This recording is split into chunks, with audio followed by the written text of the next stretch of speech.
महिलेवर अत्याचार करणारा भोंदू शिंदे गजाआड झालाय। पोटदुखी बरं करण्याच्या बहाण्यानं त्यानं लाखो रुपयांना लुटलं। बेलापूर गावातल्या खटकळी इथली ही घटना। महिलेनं खोटा गुन्हा दाखल केला असं आता भोंदू म्हणतोय। भोंदू गणेश शिंदेच्या आईचं असं म्हणणं।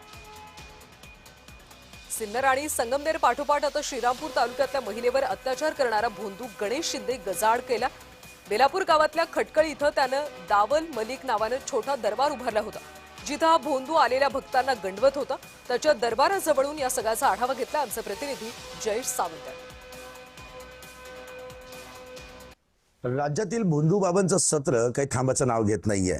सिन्नर येथील अशोक खरात, त्यानंतर संगमनेर येथील राजेंद्र गडगे आणि आता त्या पाठोपाठ श्रीरामपूर तालुक्यातील गणेश शिंदे या ठिकाणी असे भोंदू बाबा जे आहेत एक ना एक दर दिवस समोर येत आहेत। आणि आता नवीनच धक्कादायक जी माहिती समोर आलेली आहे, ज्यामध्ये श्रीरामपूर तालुक्यातील बेलापूर येथील खटकळी या ठिकाणी जे आहेत गणेश शिंदे नावाचा जो आहे भोंदू बाबा तो समोर आला आहे।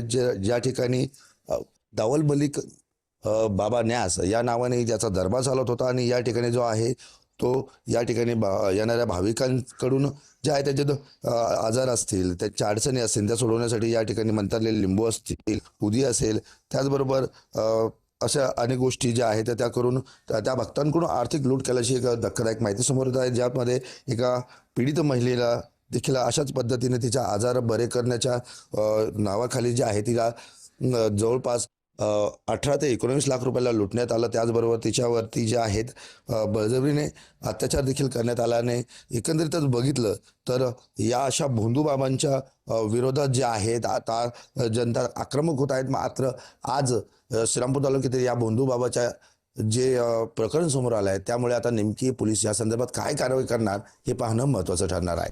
जय सावंत, जय महाराष्ट्र न्यूज करता श्रीरामपूर, अहिल्यानगर। 20 लाख रुपये तिने ते सांगितले बा यांनी घेतले। एवढे पैसे घेतले हिच्याकडे आले कुठून, ही देती कुठून एवढे पैसे? एवढे जर पैसे आम्ही घेतो तर आम्ही तर आतापर्यंत काही बी चांगल्या बंगल्यात याच्यात राहिला असतो। अजून आमचे साखरेचेच घर आहे, आम्ही इथं जगतो एवढ्या याच्यामध्ये। तिने बलात्काराचा देखील गुन्हा दाखल केलाय का? बलात्काराचा हा 3 वर्षापासून हा गपकस काय बसली, एवढ्या दिवसाची ही गपकस काय झाली? हिने त्याच टायमाला का बाबाटा नाही केला, कोणाला म्हणली नाही, कोणाला बोलली नाही।